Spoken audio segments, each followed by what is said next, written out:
쾌락 설계도 재건축을 잇는 건축 3부작의 마지막 가로사옥은 수직으로 뻗어있을 뿐 텅 비어있던 그 집에서 해방돼 마음껏 내달릴 수 있는 수평의 쾌감을 선사한다. 그 가로 트랙에는 수많은 해석의 문턱이 허들처럼 놓여있지만 그래서 완주했을 때 더 흥분된다. 대표적인 트랙 어덜트 금고 너는 언제나 앞으로 나아갔었다는 걸 기억해. 황금과 바꿀 수 없는 집을 지어 용기를 갖고서 이어지는 망치 소리. 그건 당신의 심장을 두드리는 노크 소리다. 한국대중음악상 20년, 앞으로 펼쳐질 또 다른 10년, 20년은 또 어떨까요? 그 미래를 점치기 전에 음악적 임팩트를 남긴 지난 수상작에 관한 이야기를 직접 들어봅니다. KMA After 20, 1일 호스트를 맡은 저는 랩, 힙합, R&B, 소울 부문에서 한국대중음악상을 함께하고 있는 선정위원 김정원입니다. 한국대중음악상이 20회를 넘겼습니다. 저는 한 2018년 제 15회부터 함께 했으니까 사실은 뭐 그 중에 한 4분의 1 정도만 함께 한 셈인데요. 그래도 이제 한 5년 정도 이제 시간이 쌓였다 보니까 이 작품이 참 인상적이었는데 이거는 참 시간이 지나도 여전히 좋구나 같은 생각이 절로 드는 작품이 저 개인적으로는 하나 둘씩 생기는 것 같습니다. 네, 그런 매력 있는 작품, 그 해를 흔들어 놓은 작품들의 주인공을 직접 모시고 이야기를 들어보는 시간을 가져보도록 하겠습니다. 오늘 주인공은요, 2017년 재건축, 2020년 가로사옥으로 그해 최우수 랩 앤 힙합 음반 부문을 가져간 쿤디 판다님입니다. 쿤디 판다님 인사 부탁드릴게요.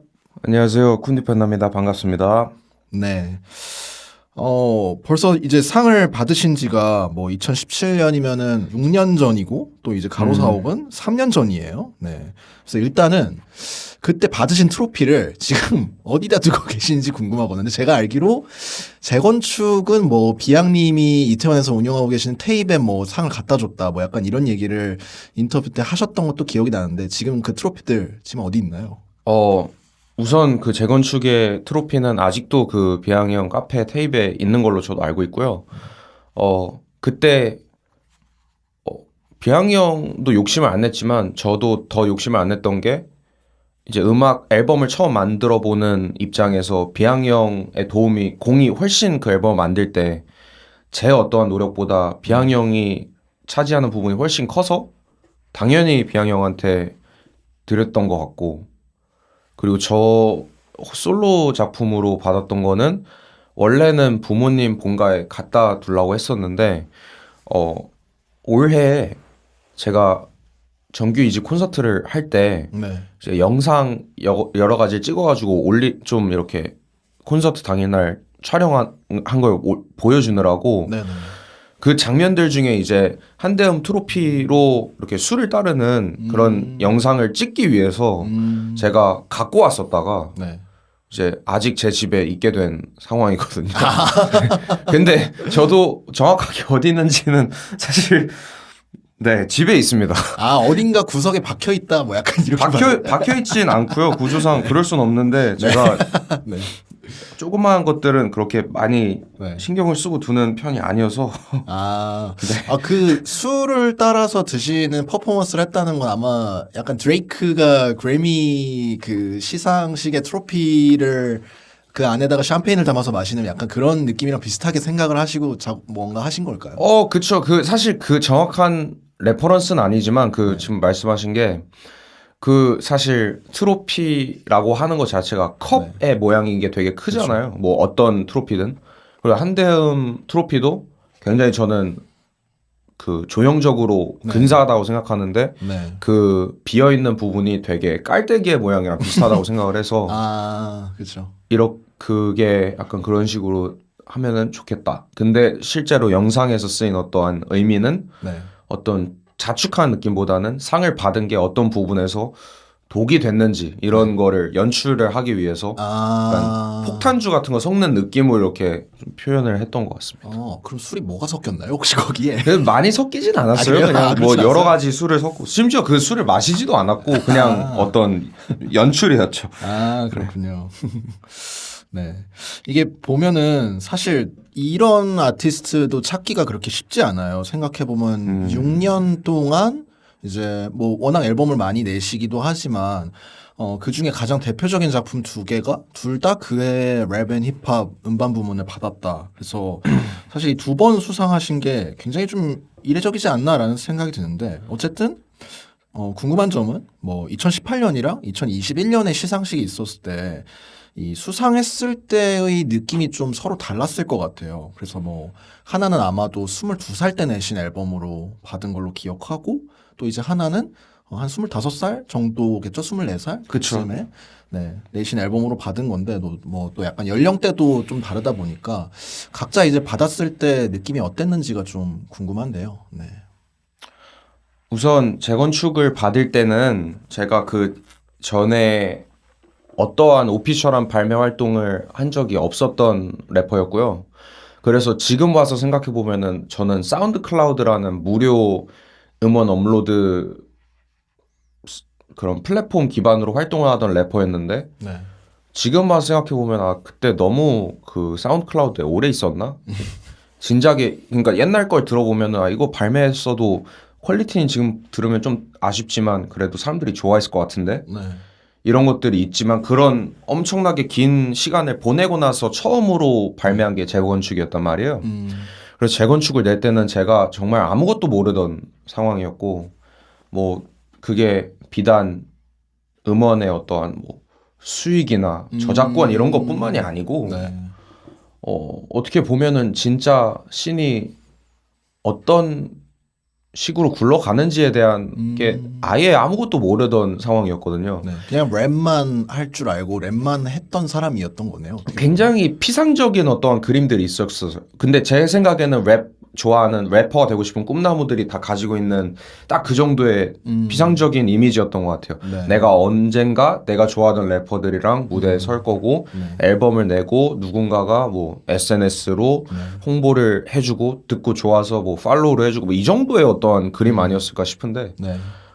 그런 의미에서 재건축이라고 하는 앨범의 수상 경험은 네.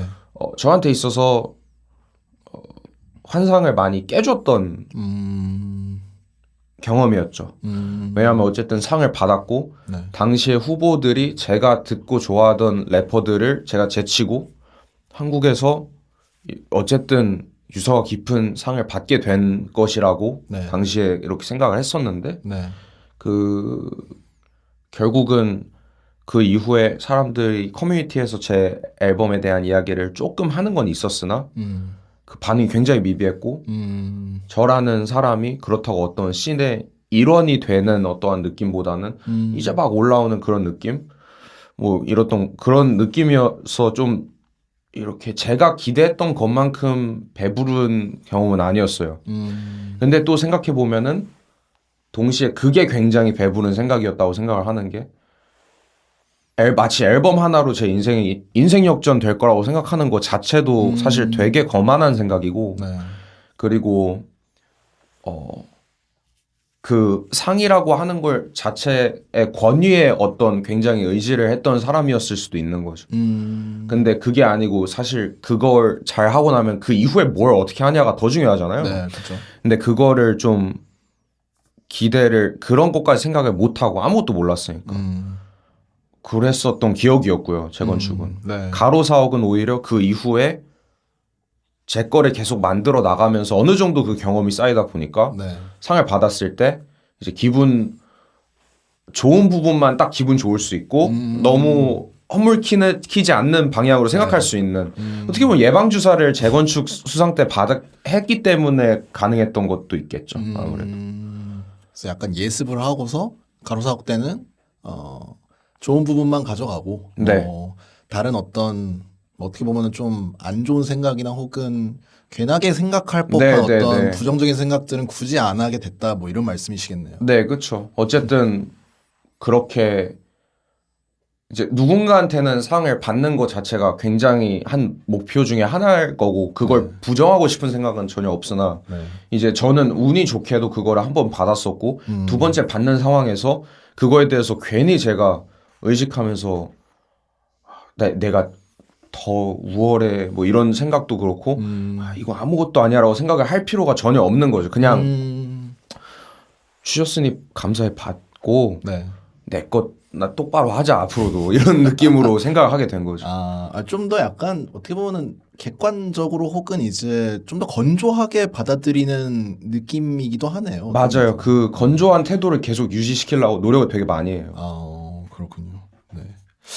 이게 뭐, 제 생각에는 말씀하신 것처럼 사실 수상도 수상이지만 수상한 이유가 중요하다라고 얘기를 주셨는데 그래서 이제 아무래도 수상 후의 시간들이 좀 어떻게 다가왔는지도 궁금해요. 왜냐하면 이제 쿤디 판다님 같은 경우에 말씀하신 것처럼 재건축 내시기 전까지는 아무래도 좀 루키 혹은 이제 아마추어에 좀 더 가까운 느낌이었다면 사실 재건축 이후에는 데자뷰 그룹도 입단하시고 또 이제 가로사옥 이후에는 사실 뭐 쇼미더머니 같은 방송 출연도 하셨기 때문에 아마 맞죠? 네. 그래서 그런 굵직한 일들이 좀 앨범 발매 이후에 있었다 보니까 앨범 이후에 어떤 그 시간들이 본인에게 좀 어떻게 다가왔는지 네.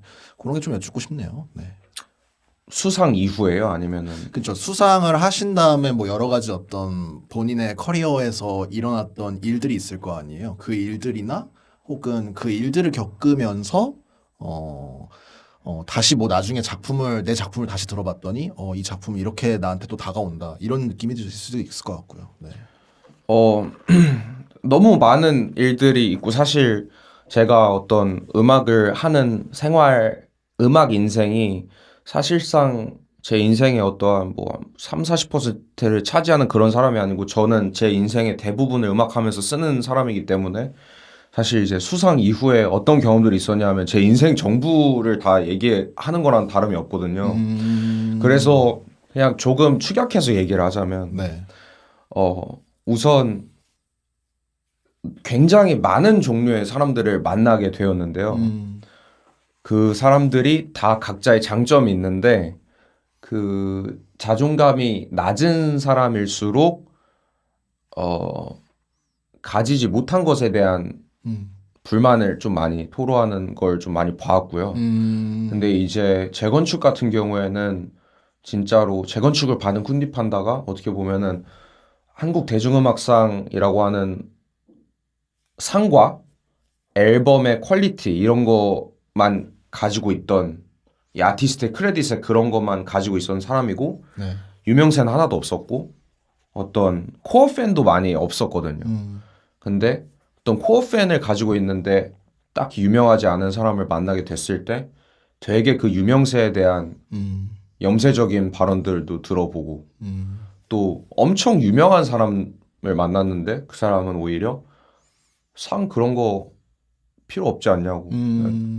어차피 그걸로 누가 밥 먹여주냐고 이런 그러니까 그런 발언들이 좀 재밌었던 것 같고 지금 마치 무슨 심포도 그런 것처럼 마치 자기네들이 못 얻는 거에 대해서 사람들이 저거 어차피 그런 거야 이렇게 얘기하는 것만 예시로 들었지만 네. 또 그 반대로 완전히 일부러 더 그런 거를 갈망하는 사람들도 많았어요. 그러니까 유명하기 때문에 네. 아티스트들의 아티스트가 되고 싶은 사람도 많이 봤고 네. 아티스트들의 아티스트는 오히려 난 이제 돈 벌고 싶어라는 쪽으로 완전히 꺾어지는 그런 현상들도 많이 봐왔기 때문에 그러면서 저는 어쨌든 그런 부분에서 제가 이거를 많이 표출하는 사람임에도 불구하고 네. 최대한 관조를 하려고 노력을 했던 사람인 것 같아요.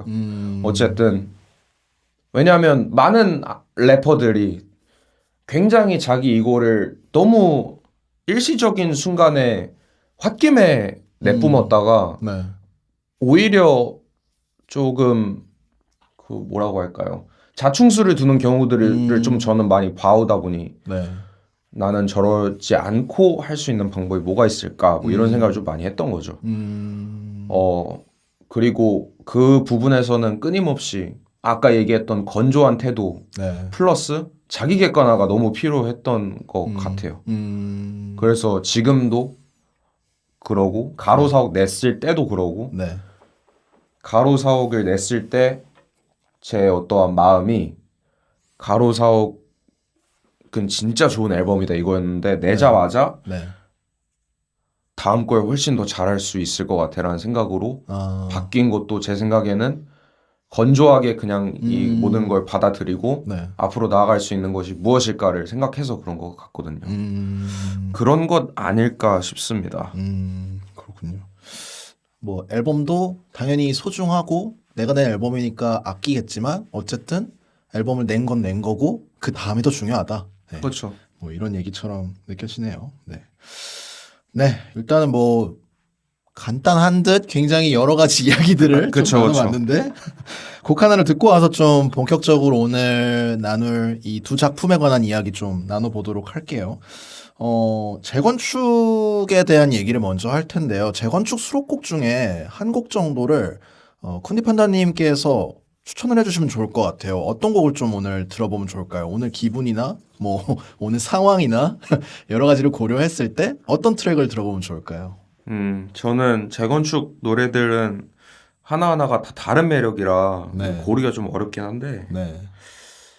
저는 방목이라는 트랙을 좀 뽑고 싶어요. 네. 이게 거의 그러니까 초창기가 아니고 쿤디판다가 처음으로 자기 얘기를 본격적으로 곡으로 쓴 곡들 몇 개 안 되는 것들 중에서 좀 잘 네. 만든 거라고 생각을 해서 처음으로 잘 만든 내 이야기의 노래 이런 것 같아서 좀 저한테 의미가 좀 있거든요. 네. 네. 알겠습니다. 그 제가 알기로 방목이 좀 그 재건축 트랙 중에 좀 초반부에 만들어진 트랙 아니었나요? 아마도? 기억이 잘 안 나네요. 기억이 잘 안 나세요? 네. 네, 뭐, 알겠습니다. 네, 그렇습니다. 네, 알겠습니다. 그러면 일단 쿤디 판다님이 지금 재건축 수록곡 중에 한 곡을 꼽아주셨는데 방목 듣고 오도록 하겠습니다. 쿤디 판다의 방목 듣고 왔습니다. 네, 정확하게는 쿤디 판다와 비양이 함께 만든 합작 앨범 재건축의 수록곡 방목이죠. 네, 사실 뭐 이 쿤디 판다님께서 쾌락 설계도라는 믹스테이프 같은 좋은 작품도 이제 내셨지만 사실은 재건축을 발매하시기 전까지만 해도 쿤디 판다 하면 아직까지는 좀 뭐 루키 혹은 어느 정도는 좀 아마추어에 가깝거나 혹은 뭐 프리스타일 좀 잘하는 래퍼 약간 요 정도의 인지는 있었던 것 같아요. 그래서 일단은 궁금한 건 수상에 관한 소감 같은 거는 이미 말씀을 해주셨으니까 네. 사실은 노미네이트 됐을 때의 감정이 또 궁금하기도 하거든요. 노미네이트 됐을 때, 내 앨범이 내가 또 첫 앨범 정식으로 내 앨범인데 노미네이트까지 됐구나 같은 감정일 수도 있을 것 같고 그 당시를 좀 회상을 해보면 어떤지가 좀 궁금합니다. 네. 노미네이트가 됐던 거 자체에 굉장히 기분이 좋았어요. 그러니까 정확하게 얘기하라고 하면은 지금이랑 이거는 거의 다른 점은 없는데 네. 그 사실 상이 어떤 의미를 가져다 주는지는 잘 모르겠으나 당시에 저한테 필요했던 건 어떤 간판이었거든요. 어떤 허울뿐인 간판이어도 상관이 없었던 것 같고 네. 그래서 정말 그냥 그게 어떤 유명 래퍼가 저를 샤웃을 해주는 거였어도 저는 엄청 기뻤던 상황이었을 것 같아요. 그냥 만약에 지금도 너무 짱인 팔로알토 형이나 뭐 이런 그 힙합 씬의 어떠한 지금 제일 대부 취급을 받으시는 분들이 만약에 재건축을 너무 좋은 앨범이다 이렇게 했으면은 그거 자체가 저한테는 어떤 다음을 만들 수 있는 동기가 될 수 있었던 것 같거든요.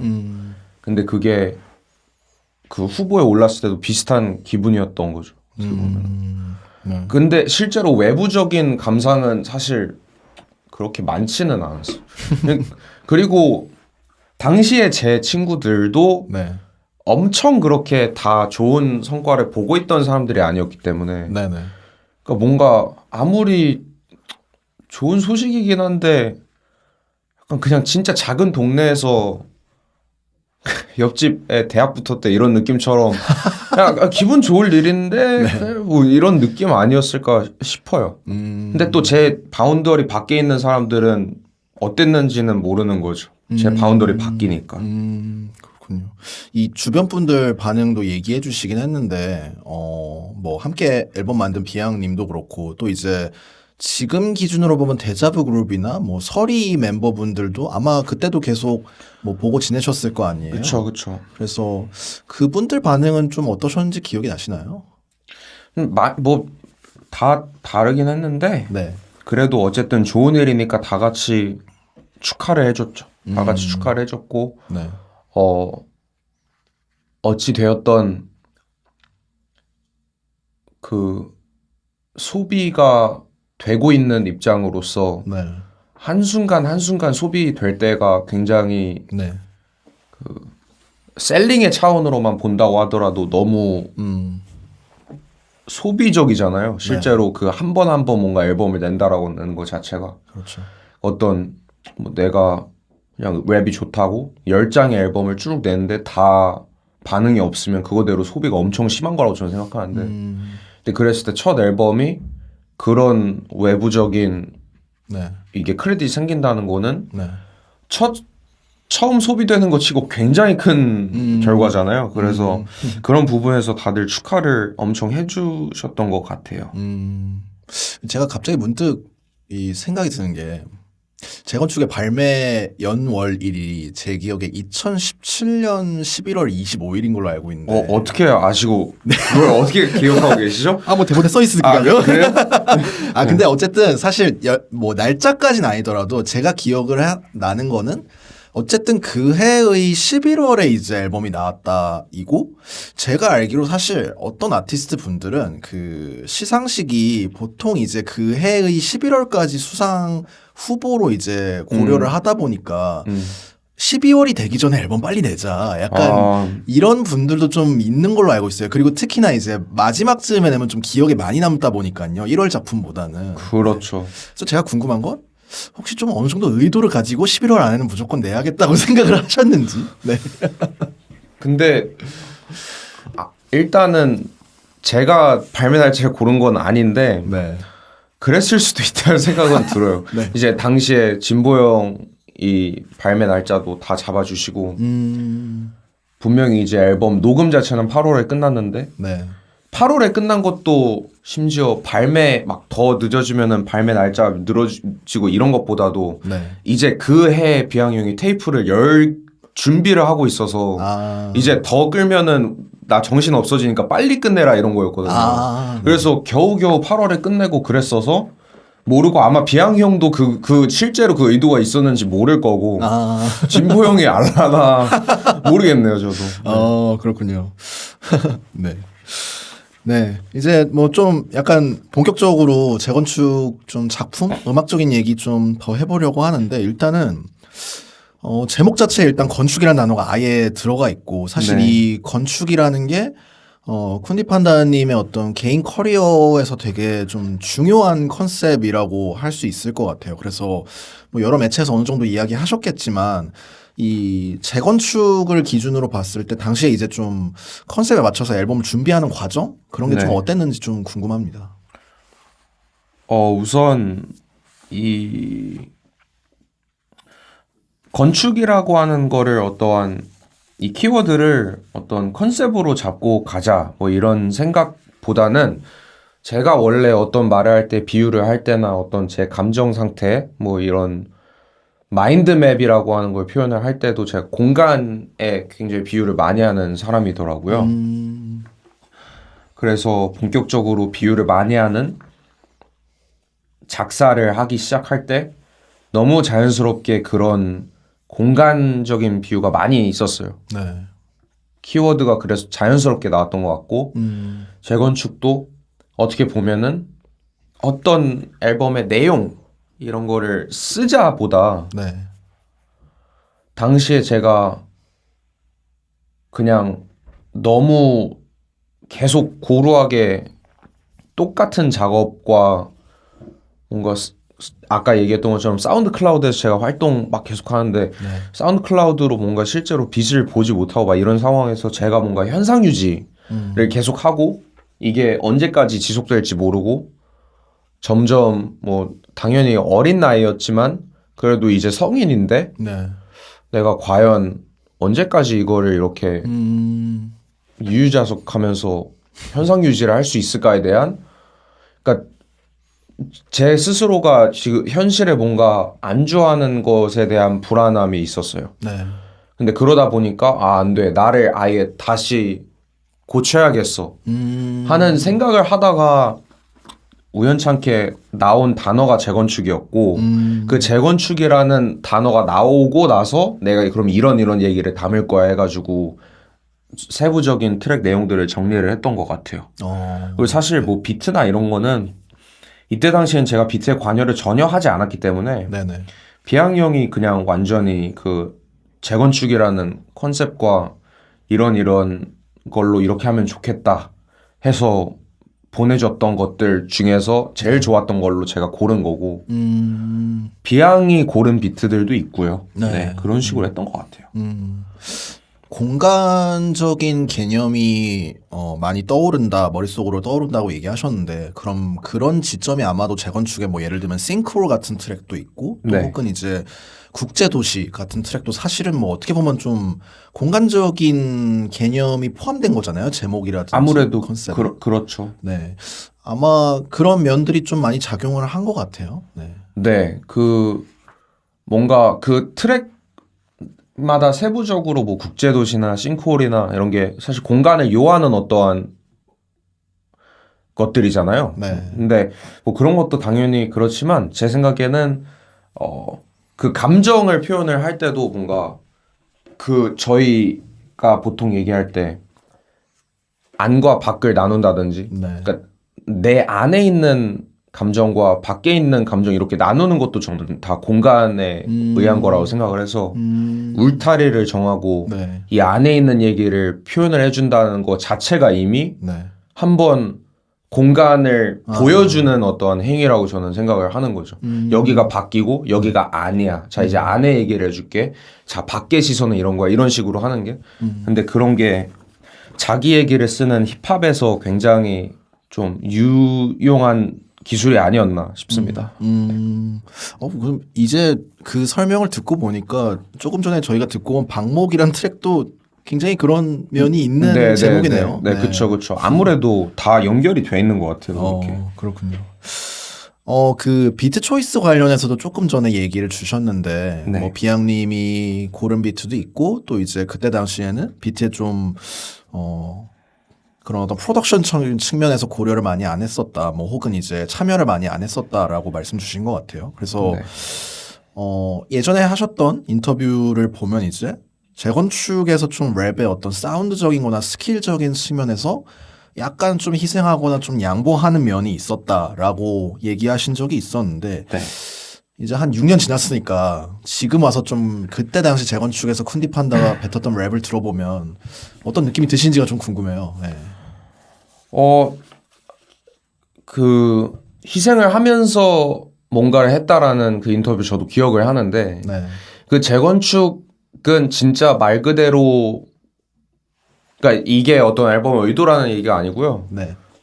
어떤 새롭게 저를 고치면서 했던 것들 중에서 네. 고쳤던 것들 중에서 제 가사 작법도 있었어요. 왜냐하면 너무 그냥 흥얼거리는 대로 나오고 의미 없고 조금 더 의미를 있게 채울 수 있는 16마디를 제가 네. 조금씩 군더더기들을 넣어가면서 한다는 느낌을 좀 많이 들었던 것 같아요. 그게 아무래도 제 생각에는 아까 얘기했던 현상 유지랑 또 비슷한 건데 네. 그냥 어떤 작업이 익숙해지다 보니까 네.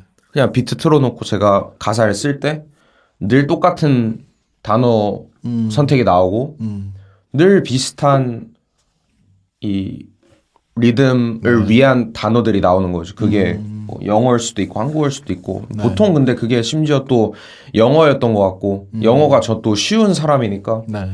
그러다 보니까 한영훈용이 된 제 가사에서 어떤 의미도 읽을 수 없었던 때까지 왔던 것 같고 그래서 재건축에서는 네. 최대한 영어를 줄이면서 할 수 있는 것 그런 차원에서 제가 조금 더 익숙하게 한영훈용을 쓰면서 랩을 했다면 네. 더 유려하게 들릴 수 있는 부분들이 있었겠지만 네. 그런 부분들 익숙하면서 잘하는 것들을 좀 배제시키면서 오히려 익숙하지 않지만 최대한 비슷하게 유려하게 들릴 수 있는 어려운 도전을 했기 때문에 그런 부분에서 제가 선택의 희생을 했다라는 인터뷰를 했던 것 같은데요. 지금도 사실 그 얘기는 맞고 하지만 그러면서도 지금 27의 쿤디판다가 당시의 쿤디판다의 어떠한 완성된 랩을 들으면서 아쉬운 지점들은 어쩔 수 없이 있는 것 같아요. 근데 그건 어쩔 수 없어요. 그건 22뿐만이 아니고 네. 사실 어제 만든 것도 아쉽기 때문에 이게 사실 너무 어쩔 수 없는 거고. 네. 근데 이제 어쨌든 느껴지는 어떤 이게 전혀 들을 가치가 없는 랩이다 이런 거는 아니었기 때문에 지금까지도 제가 당당하게 얘기할 수 있는 작업물인 것 같아요. 그게 좋은 것 같아요. 네, 그렇군요. 이제 수상 당시에 저희 후보작이나 수상작 소개 문구를 좀 살펴보면서 이야기해 볼까 하는데, 선정위원 김이슬님 같은 경우에는 이렇게 재건축을 평가하셨어요. 사회적 이슈와 자아 성찰에 관한 스토리를 적절히 섞어 꽉 찬 랩으로 잘 표현해내며 전달하고자 하는 바를 확실히 한다며 그야말로 국내 힙합 씬 재건축의 앞장선 앨범이다라고 하셨는데 사실 뭐 말씀하신 거는 어떤 개인 내면의 측면에서의 어떤 재건축을 많이 얘기를 하셨지만 이렇게 좀 약간 확장적으로 생각하시는 분들도 있어요. 재건축이라는 키워드를. 네. 그래서 이런 평이나 혹은 그런 시선에 대해서 좀 동의하시는지 어떻게 생각하시는지 싶어요. 우선 시인이나 아니면은 저뿐만이 아닌 다른 사람들을 재건축시킨다라는 얘기는 일단 제가 맘대로 할 수 있는 게 아닌 것도 크고요. 네.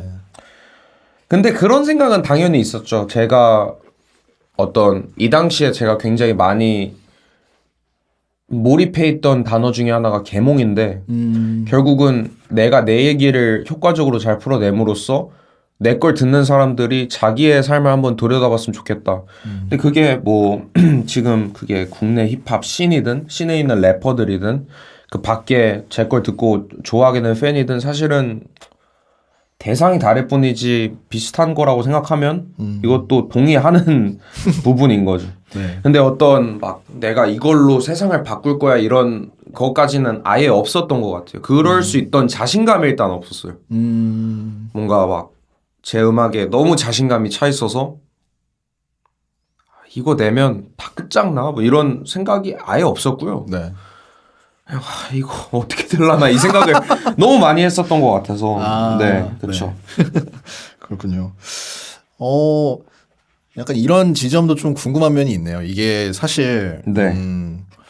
제가 느끼기에는 뭐 경우에 따라서 이런 얘기를 하잖아요. 뭐 봉준호 씨가 이제 오스카에서 상 받으면서 했던 소감도 가장 개인적인 것이 가장 뭐 창의적인 것이다라는 얘기도 하고 모든 것이 이제 개인의 서사나 혹은 개인의 내면에서부터 출발한다라고 얘기하는 사람도 있고 반대로 이제 좀 굉장히 좀 사회적인 측면에서의 혹은 이제 문화적인 측면에서의 맥락을 많이 고려하면서 좀 대승적인 차원에서 작품을 많이 만드시는 분들도 저는 있다고 생각을 하는데 그런 사이에서 사실 쿤디판다님은 일단 좀 전자에 가깝긴 하나? 약간 좀 어떻게 보면은 그 시선을 좀 밸런스를 잡으려고 많이 노력을 하신다라는 생각도 들어요. 너무 뭔가 내 내면의 이야기만 다 보여주려고 하지도 않는 것 같고 그러면서도 뭔가 외부와 연결되는 어떤 브릿지를 좀 마련하시고자 하는 그런 스탠스가 좀 있다고 생각은 하는데 스스로는 이 작품을 만드는 방법론적인 측면에서 스스로의 방법이 어떻다고 생각하시는지가 좀 궁금합니다.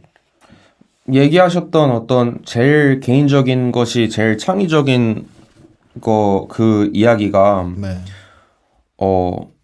저도 동의를 하는 편이지만 그 조금 아직 제가 모든 시기를 보았을 때 네. 아직까지는 너무 지극히 개인적인 거는 사람들한테 불친절하다고 느끼고요. 그래서 저도 그 밸런스를 간 조절 같은 거라고 저는 생각하죠. 밸런스를 조절하는 게. 그래서 저도 제 개인적인 이야기를 할 때 끊임없이 생각을 하는 것이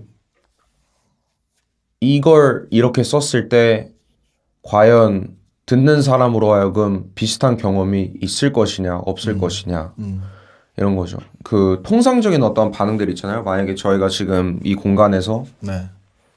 제가 갑자기 물을 엎은 거예요. 네. 그럼 이 방에 있는 사람들이 할 통상적인 반응이 있잖아요. 그런 것들이 아무래도 디테일을 넣을 수 있는데 사람들이 공감할 수 있는 어떠한 행동 중에 하나라고 생각하고 네. 근데 이러면 좀 웃기겠죠. 제가 물을 엎질렀는데 아무도 그거에 대해서 신경을 안 쓰는 거예요. 아. 그건 드물잖아요. 그리고 그걸 가사로 실제로 있는 일이라고 하더라도 가사로 썼을 때 어떤 메리트가 없을 거예요. 왜냐하면은 듣는 사람은 어쨌든 주어진 상황을 최대한 흡수하려고 하는데 이 물 엎질러진 거 자체가 무슨 의미지? 이렇게 아무것도 와닿지 않는 상황이 되니까. 그래서 저는 제 이야기를 쓸 때도 이게 어쨌든 최소한 이만큼의 많은 사람들은 공감할 수 있는 내용일 수도 있어. 이런 거?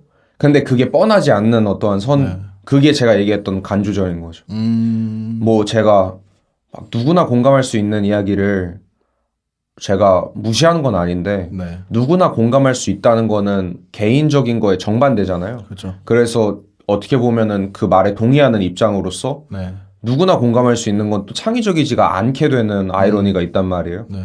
그래서 제가 던지려고 하는 이 가사라는 다트를 네. 딱 적당히 날카롭게 해서 맞는 관역에 던지는 이걸 굉장히 노력을 많이 하는 것 같아요. 네. 뭐 그럼 그 지점에서 재건축은 간 조절이 대강 어느 정도로 어떻게 됐다고 비유할 수 있을까요? 근데 생각보다 지금보다도 간 조절이 그러니까 그때는 좀 운이 좋게 잘 된 것 같은 게 네. 그 제가 얘기하는 지금 이 예시에서 딱 걸맞는 트랙이 방목이랑 국제도시 같은 건데요. 네. 이게 그 어떻게 보면은 방목은 좀 집안 자체가 넉넉한 집안에서 네. 경제적으로 여유로운 집안에서 네. 이제 음악을 하고 싶은데 네. 자기가 너무 받아온 게 많고 자기가 뭔가를 얻어내는 어떠한 능력이 부족한 어린아이가 네. 크면서 자기가 좋아하는 걸 찾게 되는 과정. 근데 사실 그 예시가 없었다고 봐도 무방하거든요. 뭐 여유로운 집안의 음악가들이 있지만 네. 힙합에서는 특히나 내 집안이 넉넉하고 그래서 뭐 이런 얘기 오히려 넉넉한 집안의 어떠한 아이가 가지고 있는 결함에 대한 얘기를 한다든지 이런 건 없었고 또 국제도시도 똑같은 게 유학 생활을 갔다 온 사람이 사실 유학생들 유학하러 가서 공부 안 하고 놀고 그래서 걔네 영어 중고 잘 못해 이런 얘기가 사실 옛날에 그런 그 오렌지족 네, 막 이런 거 맞아요. 얘기할 때 정도야 조금 나온 거지 힙합에서는 없었다고 저는 생각하거든요. 네. 그래서 그런 것들이 사실 지금 생각해 보면은 와 내가 이때 이거를 쓸 생각을 어떻게 했을까? 왜냐면은 예시가 없어서 아무도 공감할 수도 없는 건데 그냥 제가 겁도 없이 쓴 거거든요.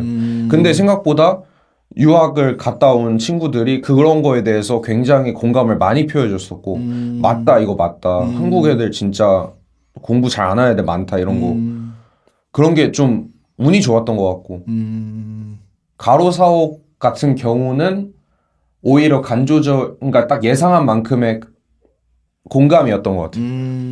딱 아마추어 한국에서 랩 좋아하는 아마추어 친구들이 인터넷에서 활동하면서 그게 성장하는 그런 것도 제가 뭔가 제 얘기를 되게 독창적으로 쓴 것 같지만 누구나 공감할 수 있는 네. 그런 타임라인이고 네.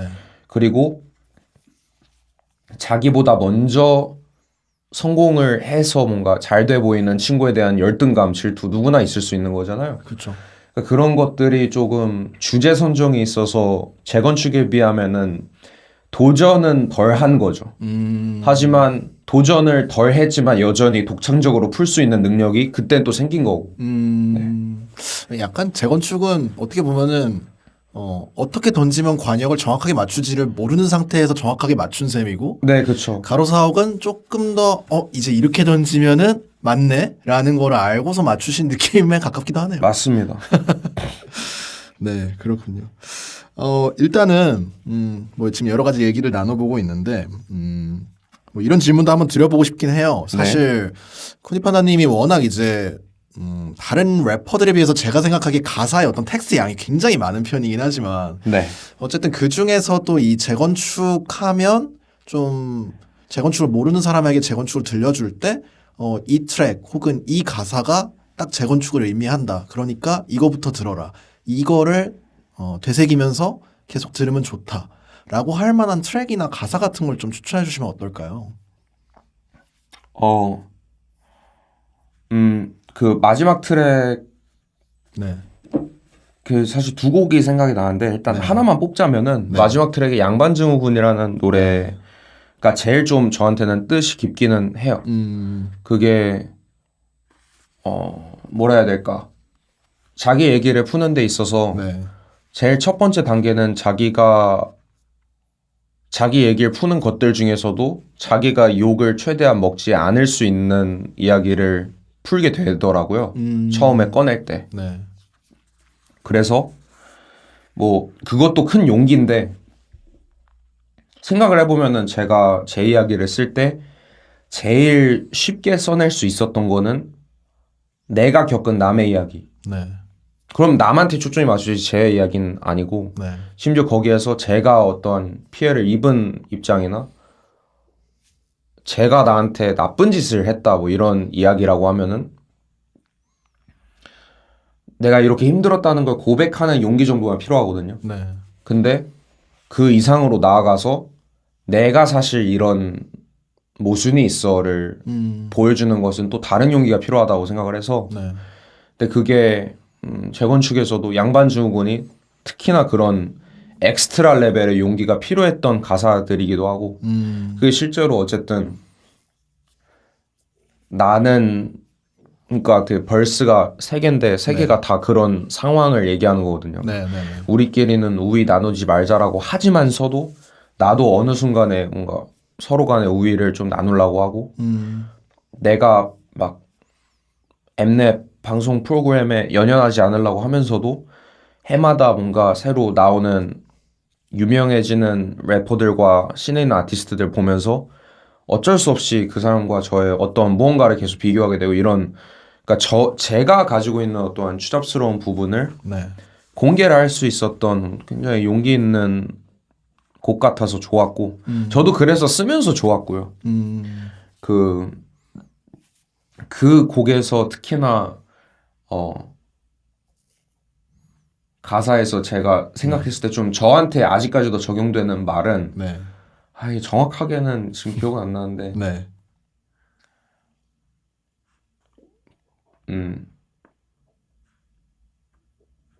말 안 해도 되는 건 네. 말 안 할 수 있는데 감추는 거나 모두를 속이는 게 싫다 이런 가사가 있어요. 그러니까 그게 딱 제가 왜 굳이 이렇게까지 풀어내야 되냐에 제 성격을 제일 대변한 가사라고 생각하거든요. 말 안 해도 상관없죠. 막 굳이 그렇게 어글리한 부분을 적나라하게 들춰낼 필요가 전혀 없거든요. 네. 세상을 예쁘게 만드는 데 있어서는 전혀 의미가 없지만 그걸 꼭 해야 되는 사람들이 있어요.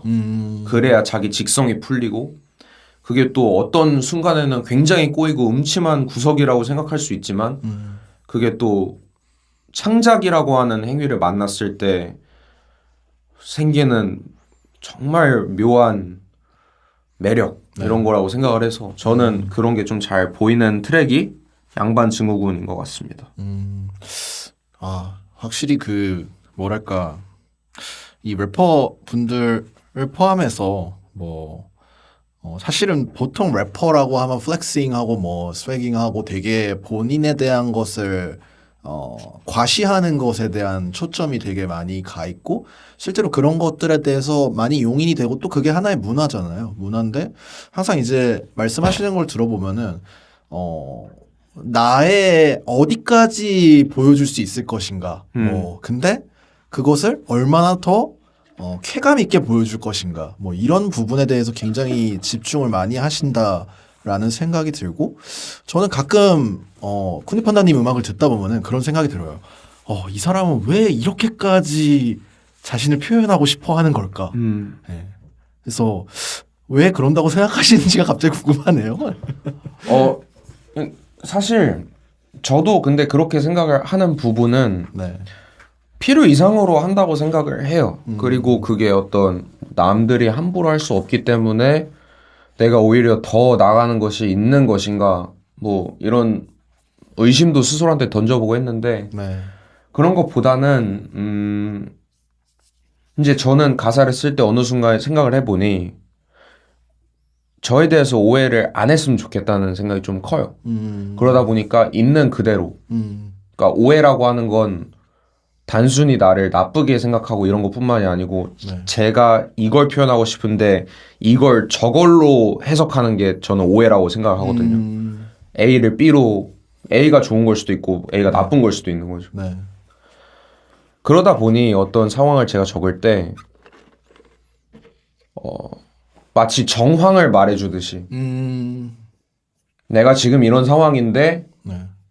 이 상황을 이 상황에 나를 보여주려면 이 행위까지는 얘기를 해줘야 전체적으로 얘가 오해를 받지 않고 어떤 사람들도 대부분 네. 나랑 같은 감정을 느낄 수 있겠구나 이런 네. 게 좀 있는 거죠. 그래서 제가 어떤 가사들을 쓴 거를 보면은 특히나 최신작으로 넘어가면 넘어갈수록 네. 그런 정황을 표현을 하는 내용들이에요. 사실 디테일이라고 하는 게 거기에서 멈춰도 되는데 하나를 더 집어넣는 이유 자체가 네. 이런 상황임을 보여주는 어떠한 더 친절하게 설명을 해주는 것이긴 한 거죠. 그렇군요. 이게 참, 네. 내면의 어떤 패부를 보여준다고 해야 되나요? 되게 깊은 내면의 모습을 보여주고자 하는 시도가 참 자주 있고, 또 이제, 네. 그것을 통해서 약간 쿤디판다를 아는 사람의 머릿속을 좀 온전하게 이해시키고자 노력한다? 약간 이런 느낌도 좀 있는 것 같아요. 맞습니다. 그러니까 뭔가 막 어떤 그 결국은 궁극적으로 저라는 사람 자체가 어떤 외적인 캐릭터와 외적인 성격을 통해서 사람들이 저를 보는 게 아니고 네. 그게 분리되지 않았으면 좋겠어요. 그냥 쿤디판다라는 사람의 성격을 사람들이 다 알고 네. 아 얘는 그치 그런 거였지 뭐 이렇게 생각할 수 있게 오해 없이. 이거 어떻게 보면은 그러니까 제가 앞서도 말씀드렸지만 래퍼분들이 많이 표출하고 과시하는 욕망이 있다고 하면 사실 이 욕망은 이해되고 싶은 욕망일 수도 있겠네요. 그럴 것 같아요. 맞아요. 네. 그럼 재건축으로는 사람들에게 쿤디판다를 얼마나 이해시키신 것 같으세요? 이제 막 그런 느낌이었죠. 재건축 같은 경우는 네. 얘가 좀 재밌는 얘기들을 좀 하네? 더 들어볼까? 이렇게 될 수 있는 지점이었던 것 같고. 그러니까 이제 처음 온 네. 자리에 네. 말을 시작했는데 네. 생각보다 재밌는 이야기를 많이 해주는데 정도의 어떤 그런 거였던 것 같고 가로사옥은 이제 그 다음번에 이 친구를 또 부른 거죠. 야, 걔 좀 재밌던데 한번 불러봐 이래가지고 불렀는데 진짜 재밌네. 얘 뭐지? 이렇게 되고 이제 그 이후에 나는 앨범들은 어쨌든 뭔가 야, 걔 재밌잖아. 걔 있으면 재밌지. 이렇게 딱 그 정도 선인 것 같아요. 야, 걔 불러. 약간 이러면서. 야, 걔 재밌잖아. 그런 느낌이죠. 그렇군요. 네. 그러면 이제 그 친구 재밌잖아라고 이제 평가가 나오는 이제 앨범으로 좀 얘기 넘어가야 될 것 같은데. 네네네. 네, 쿤디판다님만의 어떤 더 짙은 세계가 더욱 여실히 드러났던 첫 정규작 가로사옥에 관한 이야기로 좀 이제 이어가 볼 거예요. 네. 일단은 가로사옥이 수상했을 때 사실 수상은 못했지만 이제 최우수 랩 앤 힙합 노래 부문에 노미네이트된 트랙이 이제 네버코마니라는 트랙이 이제 노미네이트 됐고요. 네. 네, 이 트랙을 이제 함께 듣고 올 텐데 일단은 쿤디판다님께서 직접 이 트랙에 대해서 뭐 다시 한번 또 소개를 해주시면 어떨까 싶습니다. 누구나 음악을 처음 시작하면서 동경하는 어떠한 아티스트가 있잖아요. 근데 그 아티스트의 어떤 좋은 부분도 닮아가려고 하면서 근데 사실 점점 그렇게 성공적으로 닮아가면서 저의 것을 챙겨가면 아이러니하게도 그 사람과의 어떤 거리가 점점 가까워지거든요. 네. 근데 가까워질수록 이제 멀어져야 되는 아이러니가 있는 거죠. 근데 그거에 대한 고민을 제가 정말 많이 했었는데 그거를 되게 또 건조하게 표현을 하기 위해서는 이 어떤 전체적인 일대기를 한번 그려봐야겠다 뭐 이런 생각을 했었죠. 그러니까 사실 이 곡의 성질은 그 롤모델이었던 누군가에 대한 생각의 변화와 네. 그 생각의 변화를 이제 받쳐주는 쿤디 판다의 어떠한 래퍼 일대기 이런 두 가지 좀 관점이 있는 것 같아요. 그래서 잘 엮었던 것 같습니다. 그렇게. 아, 스스로 자평하기에 잘 엮었다. 네네, 잘 엮은 것 같아요. 네. 네, 알겠습니다. 그러면 쿤디 판다님의 네버코마니 듣고 오도록 하겠습니다. 네, 쿤디 판다님의 네버코마니 듣고 왔습니다. 일단 이 곡에 대해서 선정현 남성우님은 뭐 이렇게 말씀하셨어요. 애증을 무기로 한국 힙합을 끄집어내는 급진적이고 파격적인 전개로 귀를 잡아끈다. 라고 평을 하셨고 실제로 이제 조금 전에 쿤디 판다님께서 얘기해 주신 내용을 보면 뭐 일대기 같다라고 얘기해 주셨는데 저도 개인적으로 뭐 딥플로우님의 파노라마나 혹은 뭐 이센스님의 넥스트 레벨처럼 뭔가 그 래퍼의 어떤 개인의 서사 일대기를 좀 그려내는 느낌이 강하게 다가왔었고 뭐 그만큼 이제 좀 사실 가사 쓰면서 내용 전개하시면서 특별히 좀 고민되거나 걱정했던 지점 같은 것도 있을 것 같아요. 이걸 너무 막 되게 특정 인물 혹은 고유 명사를 다 얘기하면서까지 얼마나 더 얘기를 해야 될까 어느 정도로 얘기하는 게 적당할까 뭐 이런 고민이 좀 많이 있을 것 같은 트랙이라서요. 사실 가로사옥 전체가 너무 제 이야기를 토막내서 소분해서 이렇게 적은 거다 보니까 단순히 네버코마니 뿐만이 아니고 여기 이 곡에 혹은 이 곡의 어떤 부분에 어디까지 얘기를 할까를 정하는 거가 좀 제일 큰 포커스였던 것 같아요. 어쨌든 전부 다 쓸 수는 없거든요. 전부 다 쓸 수는 없고 그리고 이제 아까 얘기하셨던 이센스 님의 넥스트 레벨이 레퍼런스라고 얘기할 수는 없는데 네.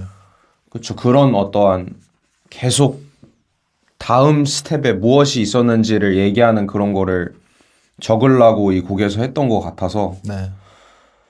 그렇죠. 그래서 그게 또 그랬고 근데 사실 너무 좀 정해져 있었던 거는 있었어요. 왜냐하면 그 대부분 랩하는 아마추어 친구들은 공감을 하겠지만 제 나이대 친구들은 네. 플랫폼이 계속 바뀌었어요.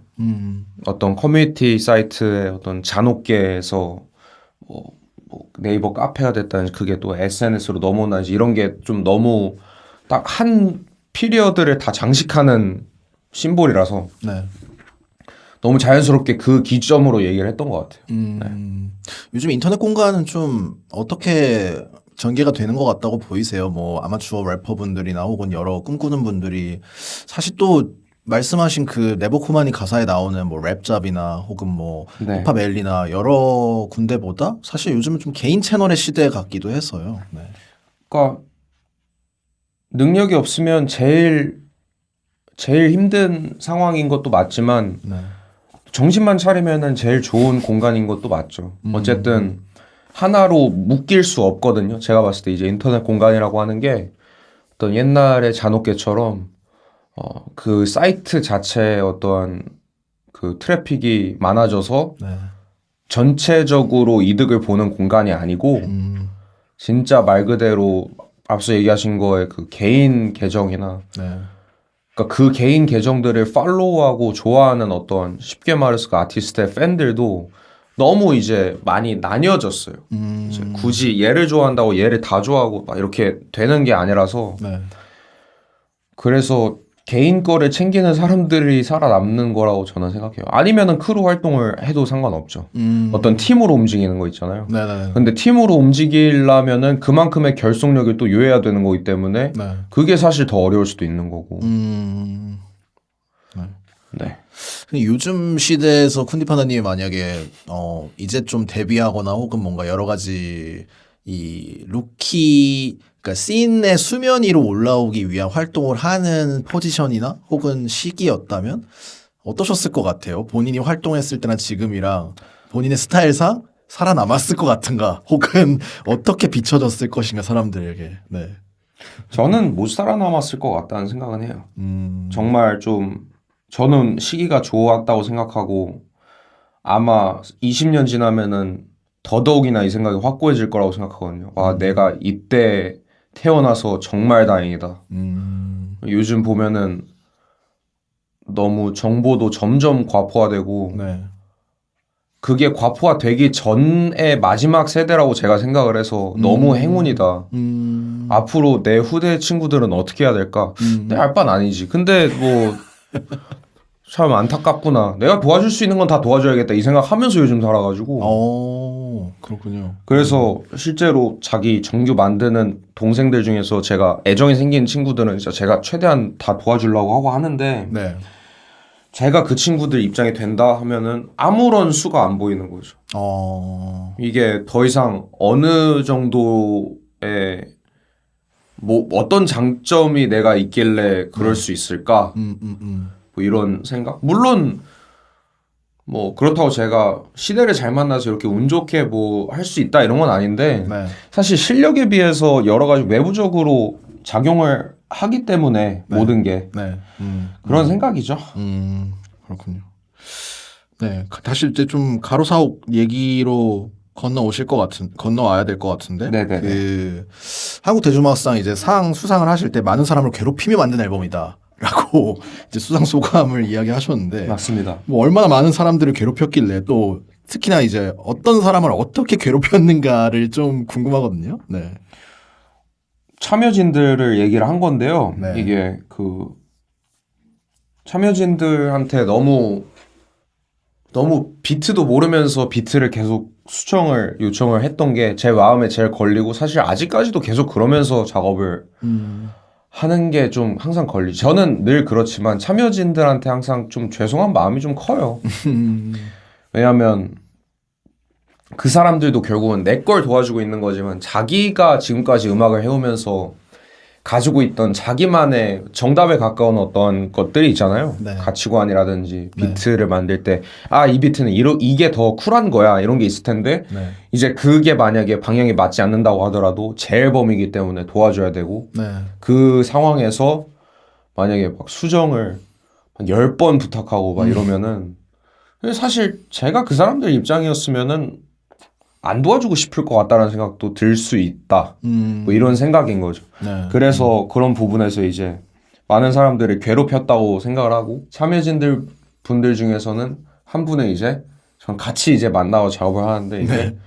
제가 이렇게 또 고쳐달라고 하다가 이제 잠깐 밖에 나가서 담배 좀 피자 이래가지고 담배를 피는데 네. 담배 한 대 이렇게 피시더니 이제 그만하시죠 이래가지고 그렇게 나지막히 이제 그만하시죠 이래가지고 받아들이셨나요? 근데 이제 그분도 이제 장난 반 진담 반으로 이게 사실 더 바꾼다고 좋아지는 게 아니다.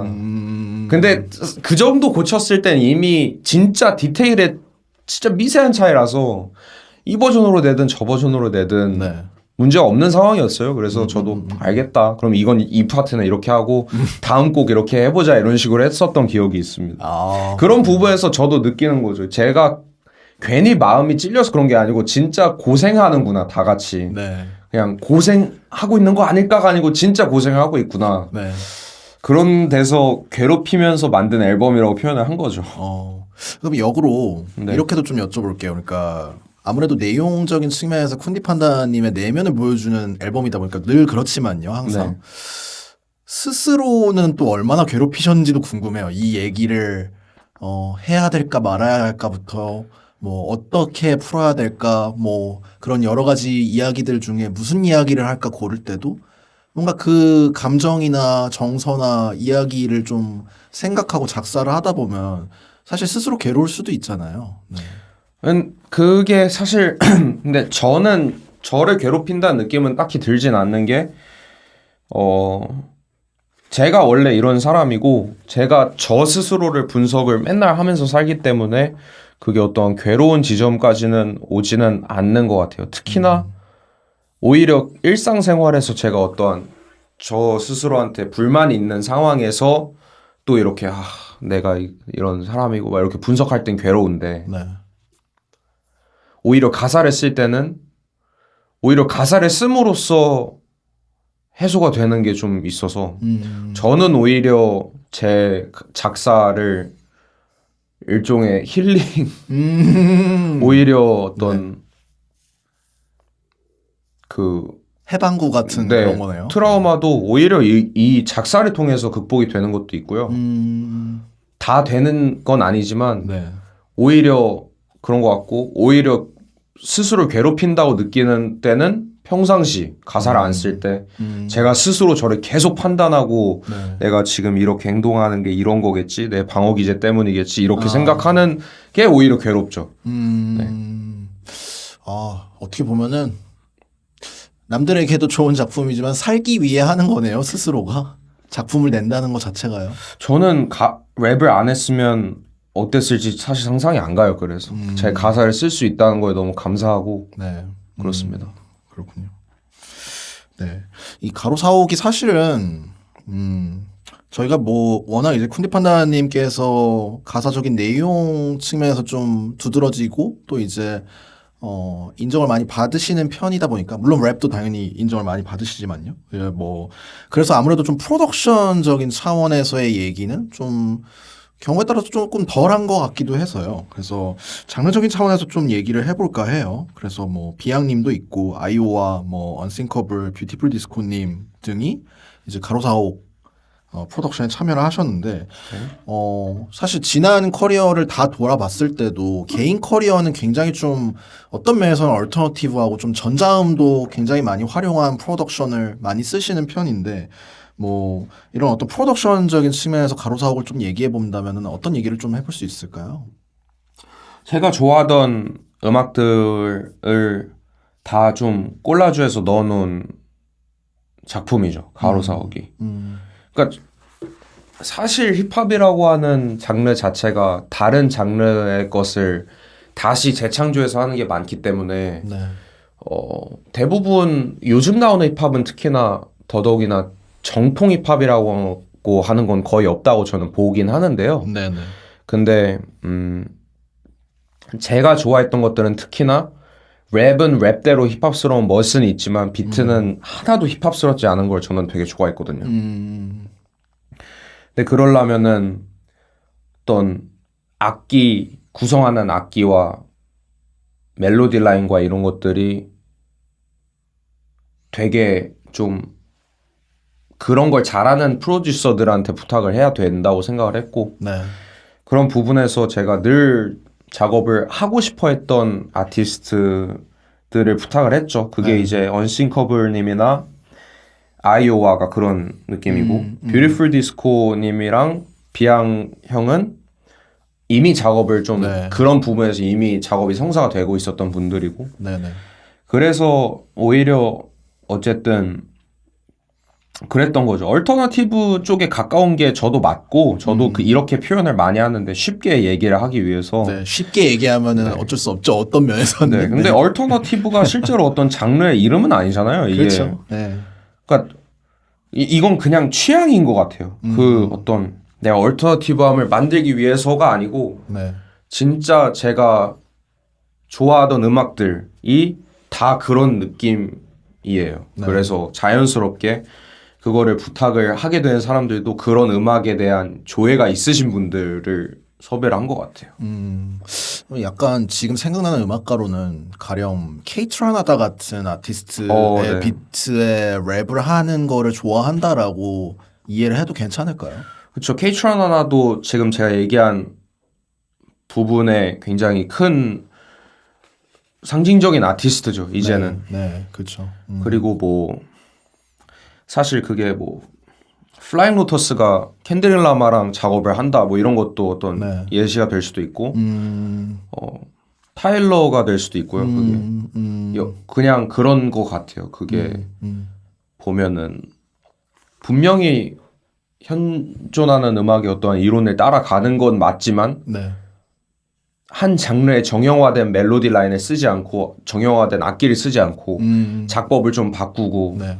독창적으로 자기 영역을 만드는 사람들을 보고 또 자기의 독창적인 걸 쫓아가는 프로듀서들을 제가 섭외를 한 케이스죠. 근데 중요한 건 이제 뭐 흔히 우리가 장르 라벨링을 붙이다 보니까 뭐 얼터너티브 힙합이다라고 붙이는 그 라벨링에 해당하는 음악을 지향한다기보단 말 그대로 그냥 얼터너티브한 쿤디 판다님만의 음악을 만든다. 뭐 약간 이렇게 봐야겠네요. 그렇죠, 그렇죠.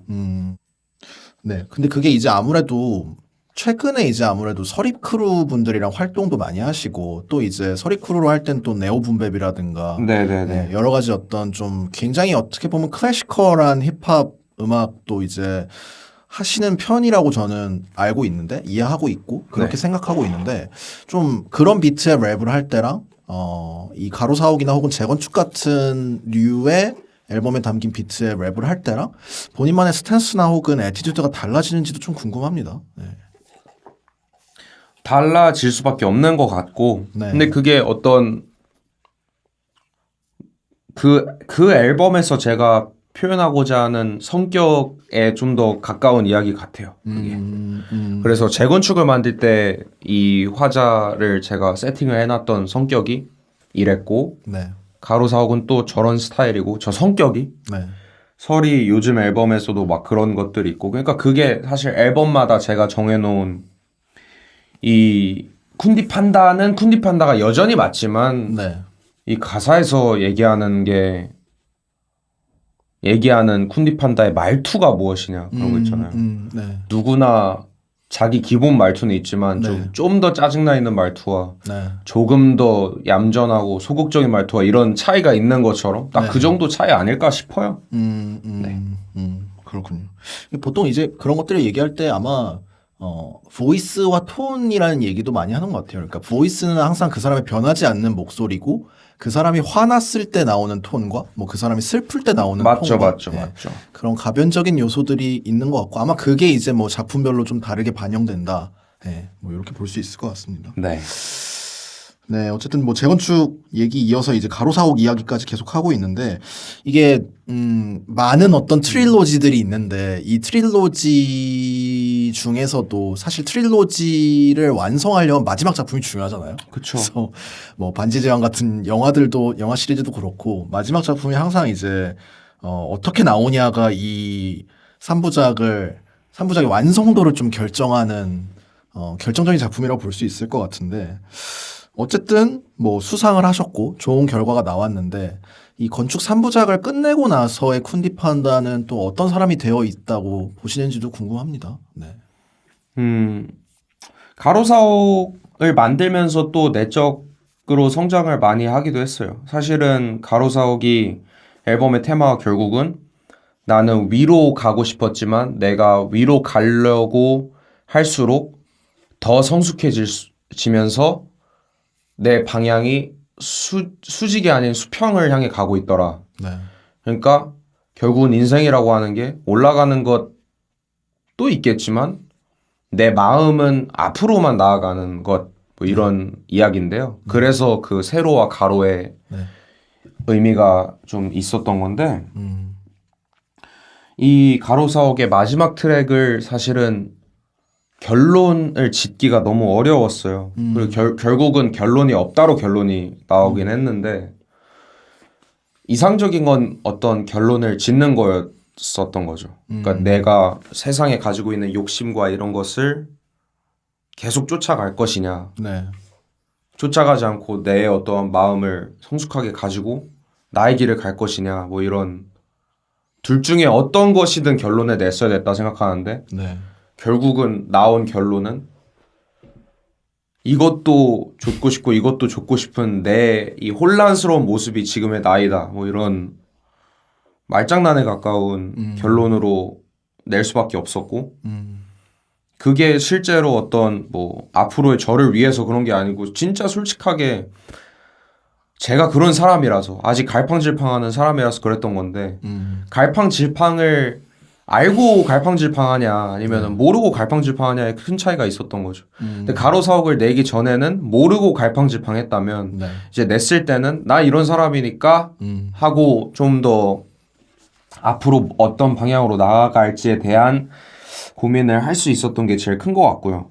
그래서 가로 사옥을 내고 나니까 오히려 그 모든 것이 명확해지기 시작하는 거죠. 내가 다시 한번 쇼미더머니를 나가고 싶었나 안 나가고 싶었나 이런 것도 네. 그 내기 전까지는 사실은 가사에서는 어떤 어투로든 쉽게 단정지어서 제 마음을 얘기할 수 있었지만 네.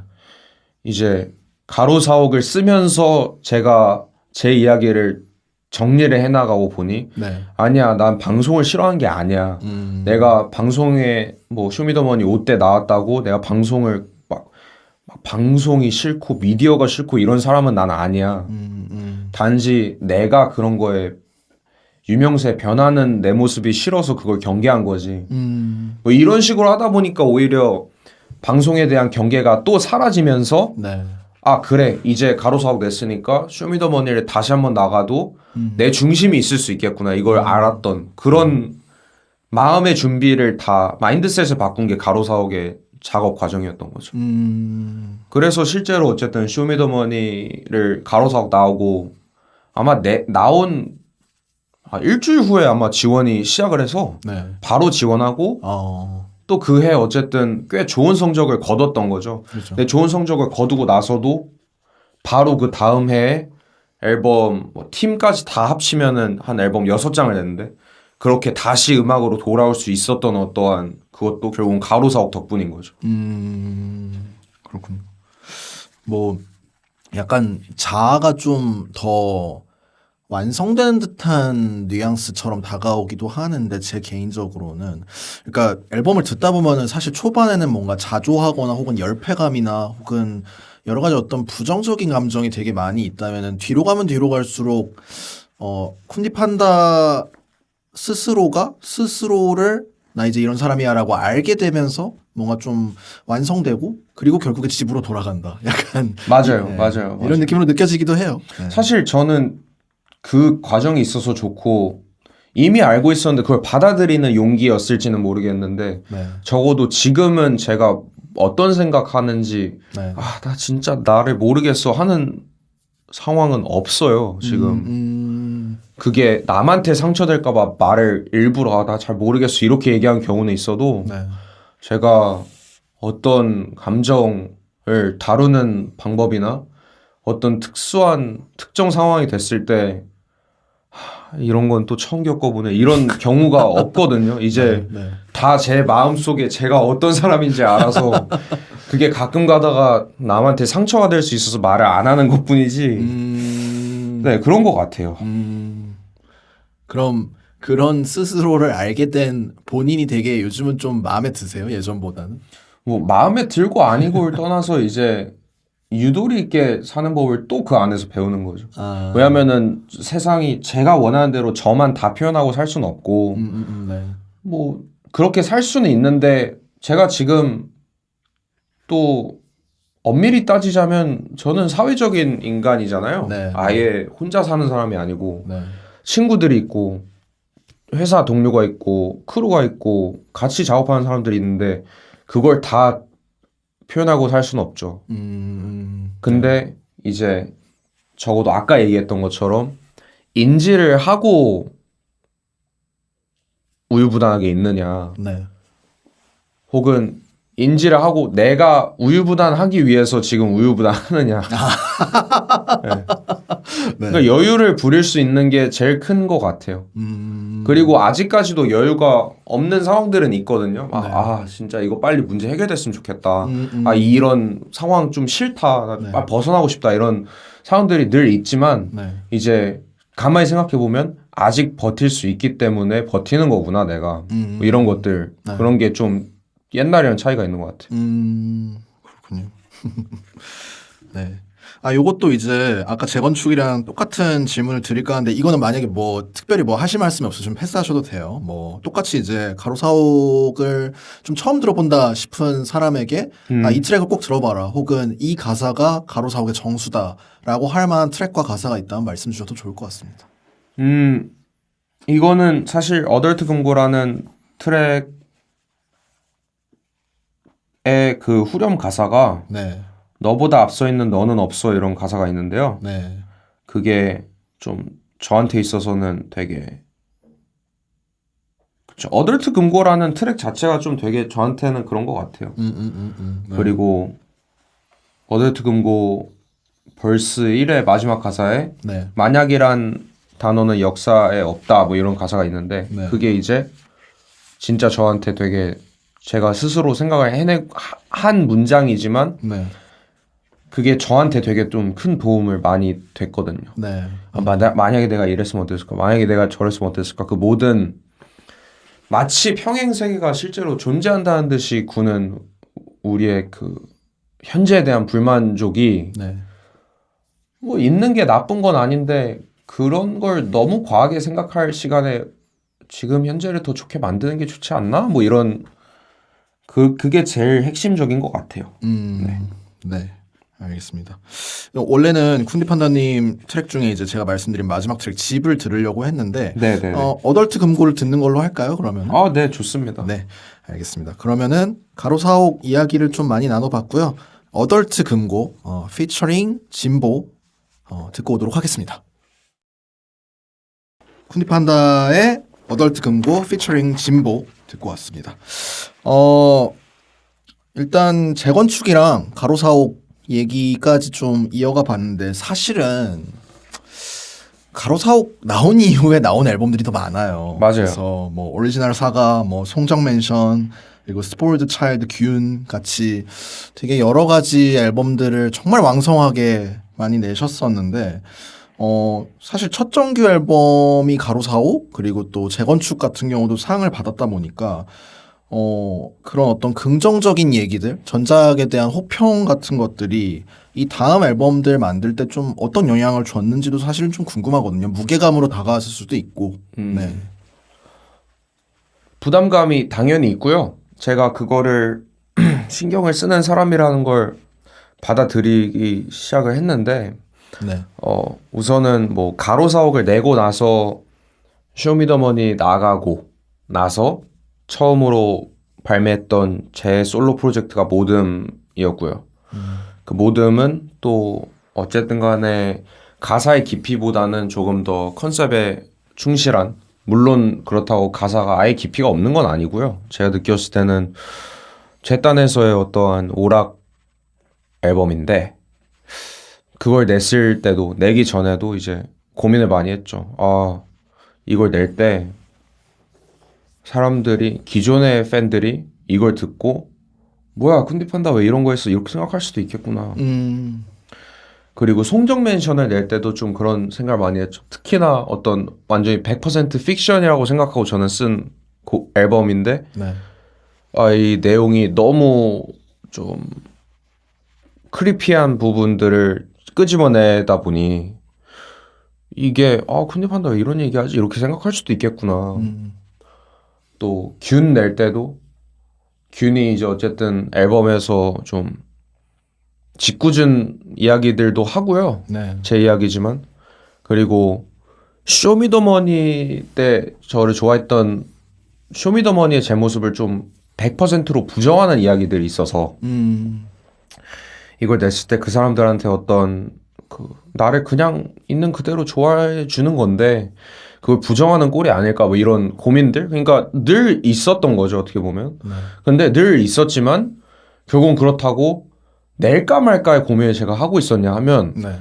그건 아니었어요. 그러니까 늘 하지만 낼 건데. 그러니까 그게 마치 그 사람들한테 무슨 그 사람들을 걱정하는 것 같지만 사실은 그 사람들 걱정한 게 아니죠. 제가 이제 네.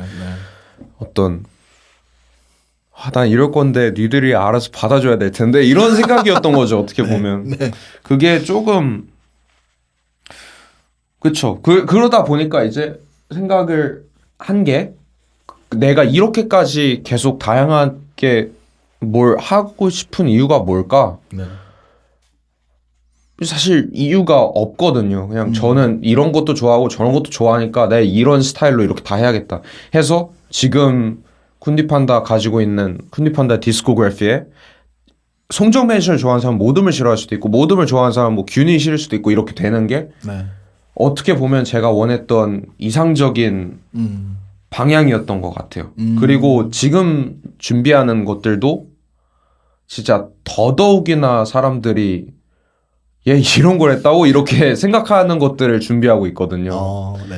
그래서 더 저한테도 새로운 도전이긴 한데 그런 걸 좀 즐기는 것 같고 그러면서 또 결국은 굳이 그 새로운 작품들의 흠을 잡을 것이라는 건 결국은 야 옛날에 얘 이런 거 안 했어 밖에 없다는 게 굉장히 좋은 지점이라 생각하는 거죠. 네. 결국은 그거는 그 앨범 자체를 퀄리티가 낮다라고 표현할 수 없는 거거든요. 네. 그 앨범들은 괜찮은데 얘 원래 이런 거 안 했잖아 라는 얘기는 결국은 이 앨범은 결국은 괜찮게 만들었다. 잘 만들었다는 얘기니까. 네. 아직까지 그래서 이 부담이 결국은 다 잘 소화가 된 것 같아요. 그렇군요. 네.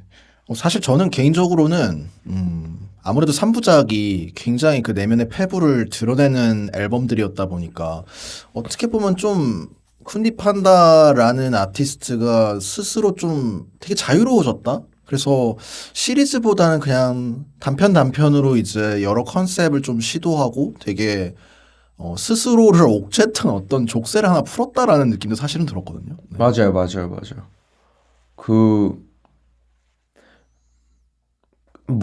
누구나 그렇지만 무거운 것만 할 수는 없고요. 네. 조금 무게를 덜고 풀어야 되는 것들이 있고, 그런 부분에서 사실 저는 근데 보통은 저한테 이런 조언을 묻는 아티스트들한테 늘 있는 건 아니지만 오면은 거의 항상 얘기를 하는 게 너 얘기부터 일단 해소를 하는 게 좋다. 왜냐면은 그 여러 가지 컨셉을 시도를 해보고 여러 가지 어떠한 뭐 프로젝트의 어떤 컨셉과 이 캐릭터를 새로 꾸며가지고 하는 거 다 좋은데 네. 그게 너한테 어울릴지 안 어울릴지를 정하려면 너가 너 스스로 알아야 된다. 근데 나한테는 너무 다행히도 내가 제일 처음으로 나를 표현하고 싶었던 본격적인 작품들이 내 얘기를 푸는 것이었고 그게 내가 알고 한 건 아니었지만 그러고 나니 내가 어떤 컨셉을 시도해보고 싶다. 내가 저런 것도 해보고 싶다. 이런 걸 더 투명하게 네. 볼 줄 알더라. 근데 그걸 모르고 하면은 네가 나중에 그 컨셉을 후회할 수도 있는 것이다. 뭐 그런 얘기를 하는 것 같아요. 네. 그래서 뭐 연작 시리즈도 사실 의도한 게 아니었던 거죠. 어떻게 보면. 그냥 제가 제 안에 있는 얘기를 너무 풀고 싶다 보니까 그렇다고 네. 40트랙짜리 앨범을 만들 수 없잖아요. 그러니까 3부로 나눠서 한 거지. 네. 만약에 제 이야기를 푸는 게 10트랙 정도로 다 끝날 수 있었다 하면은 3부작은 없었죠. 네. 다만 그 이야기들을 다 풀려면은 그만큼의 앨범 장수가 필요했을 뿐인 거네요. 그쵸. 제 안에 제가 표현하고 싶은 말이 너무 많다 보니까 어쩔 수 없었던 거죠. 그렇군요. 사실 뭐 이런 어떤 제가 느끼기에는 이 정도면 한 대작이라고 보는데 시리즈가 3편까지 이어진다라는 거는 네. 어떤 쿤디판다님의 팬 같은 경우 이제는 좀 약간 어떻게 보면 올드 팬도 있다고 생각할 수 있을 것 같아요. 맞아요. 쇼미더머니 이전의 쿤디판다를 그때부터 좋아했던 사람도 있으니까요. 맞아요. 그래서 그런 사람들은 사실은 좀 이런 건축 3부작 같은 좀 연달아 나오는 어떤 테마가 있는 시리즈를 좀 찾을 것 같기도 한데 혹시 좀 계획이 있으신지도 궁금합니다. 이런 류의 시리즈에 대해서. 우선은 모듬이라는 앨범이 프로젝트가 시리즈로 진행을 하려고 하고 있고요. 아, 네.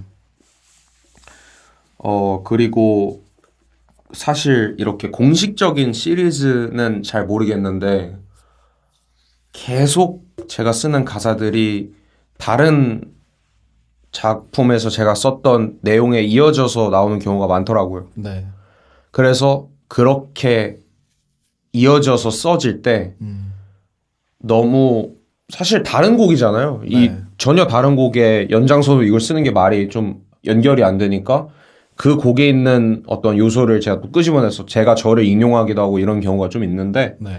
그런 식으로는 항상 있을 것 같아서 제 어떤 특정 곡을 좋아하는 분이 제 새로운 앨범 들었는데 이거 그때 나왔던 그 얘기잖아 이렇게 될 수 있게끔 네. 하는 요소들은 계속 집어넣을 것 같아서 말이 연작이 아닐 뿐이지 사실은 다 연결이 돼 있는 거죠.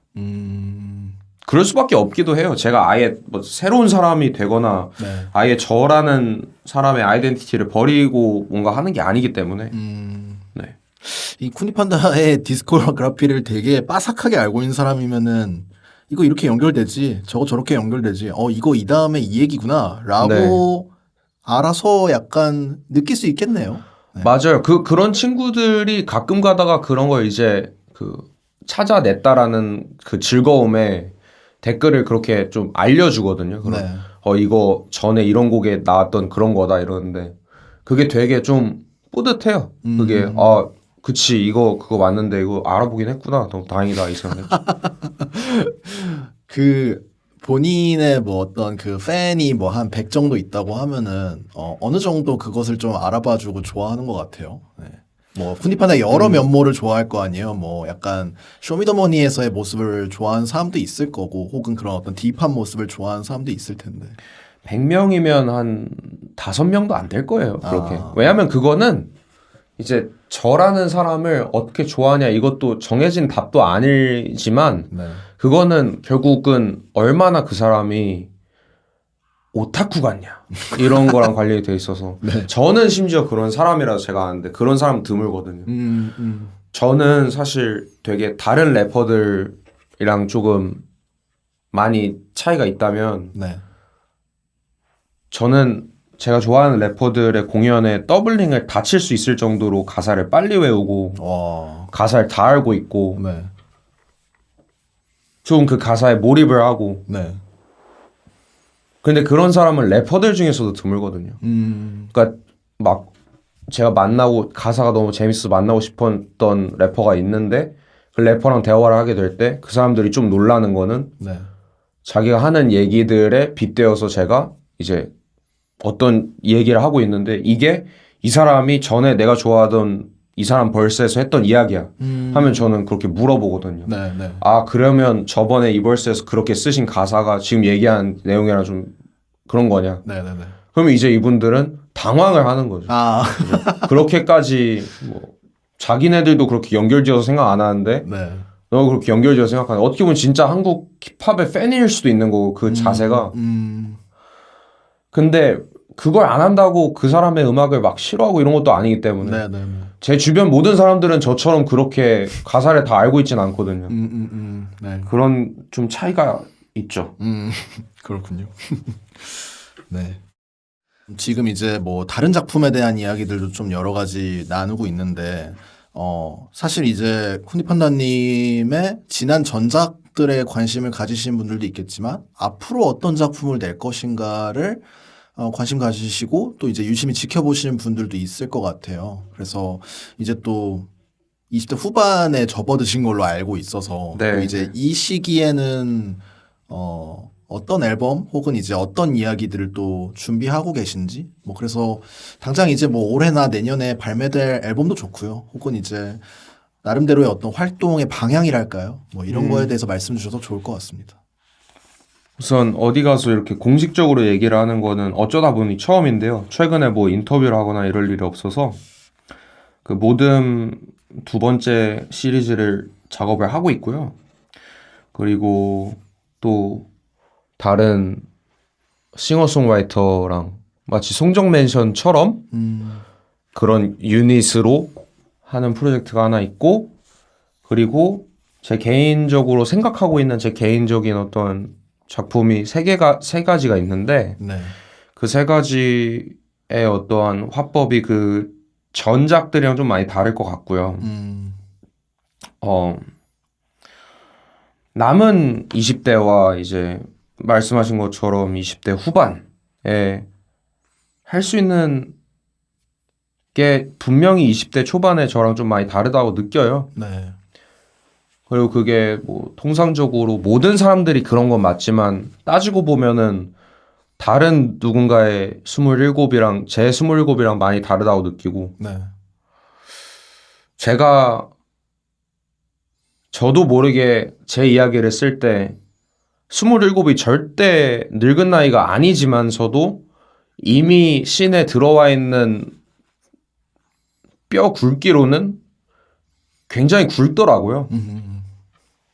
그래서 제가 20대 초반에는 애늙은이 같다는 얘기를 많이 들었는데 네. 진짜 애늙은이가 된 거죠. 그때는 애늙은이라는 거를 이제 이미지 삼아 어떤 그런 거라고 했다면 네. 지금은 정말 애늙은이가 됐다고 생각을 해요. 그 차이가 뭐냐라고 하면은 옛날에 그 애늙은이의 이미지인 어린아이라고 하는 이유는 결국은 어린아이 같은 어떠한 세상한테 다 보여주고 싶은 이런 열정이 있었기 때문에 네. 실제 애늙은이는 그렇게까지 모든 걸 보여주고 싶은 생각은 없거든요. 근데 요즘 저는 정말 일보 후퇴하는 법을 배워요. 이게 단순히 내가 있을 곳을 알고 이런 느낌이 아니고 시기를 그냥 보는 거죠. 지금 내가 한 발 앞으로 갈 때가 아니고 네. 조금 더 준비해서 침착해지고 신중해지는 거죠. 네. 그리고 더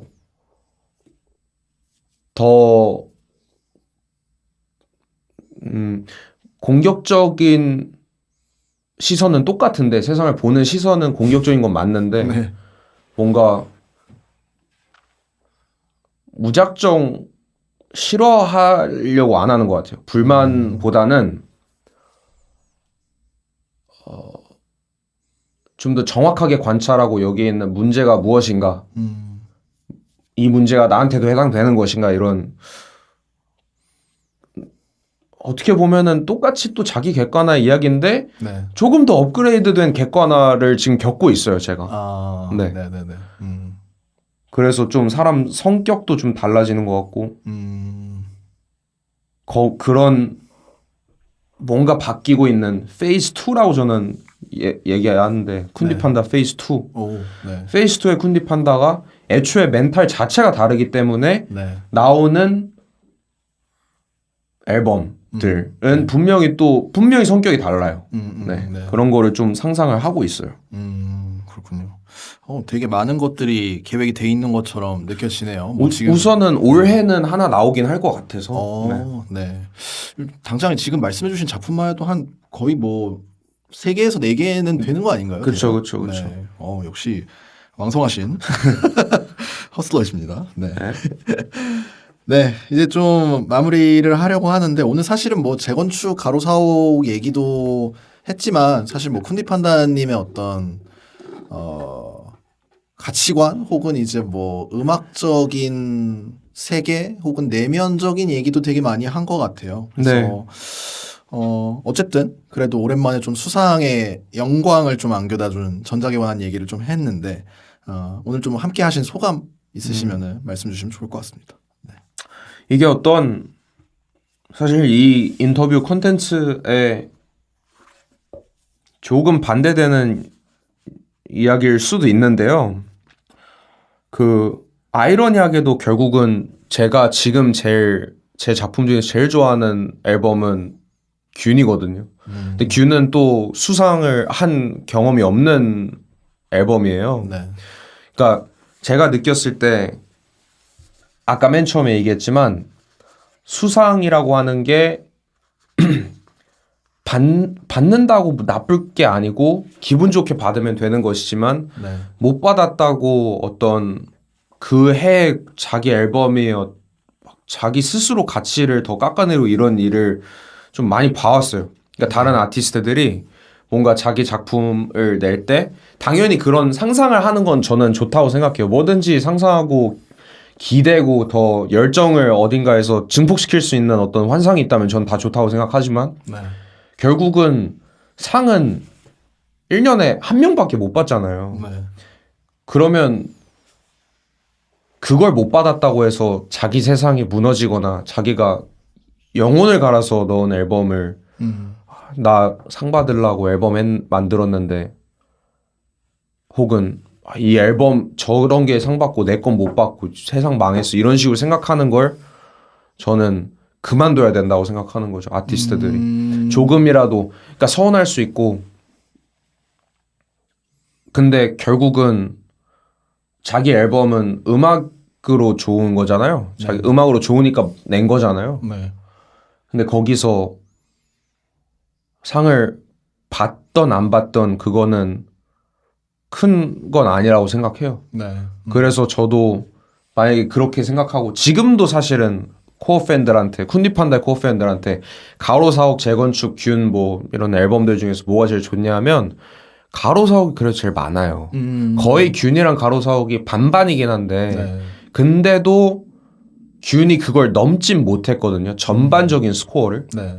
그럼에도 불구하고 저는 균이 더 좋은 거예요. 그러니까 그게 저는 제가 외부적인 요소뿐만이 아니고 제가 이걸 음악으로서 좋아하는 내가 좋아하는 음악을 내가 이렇게 훌륭하게 만들었구나라고 하는 것의 증거라고 생각을 하거든요.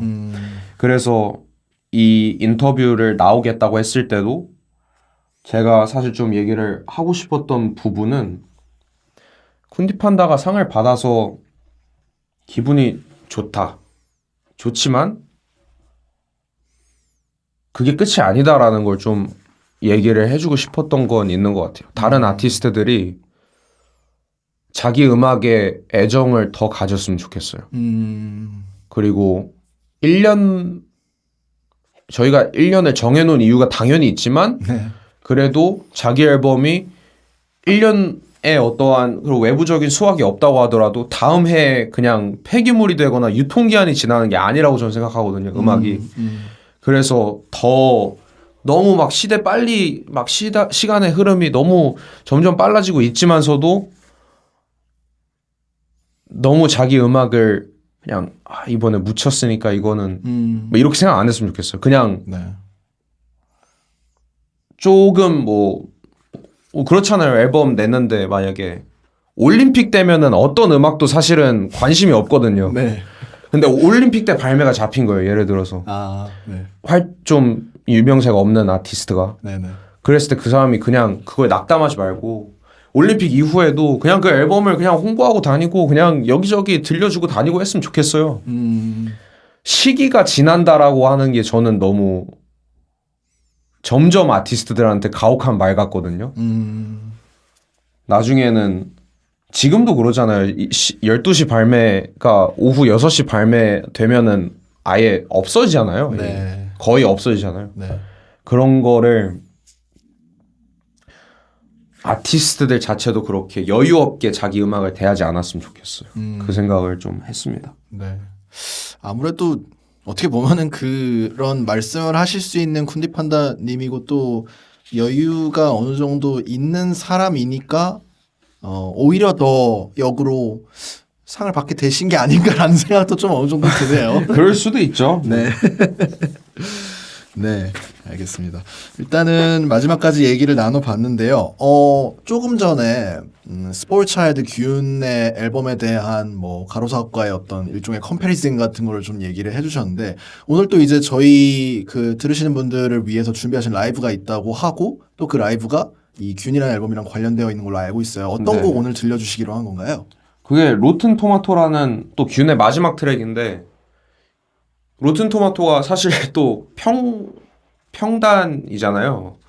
근데 그냥 듣는 사람이 어쨌든 간에 이거에 대한 스스로 점수를 매겼으면 좋겠다는 생각으로 마지막 트랙으로 그렇게 한 거거든요. 네.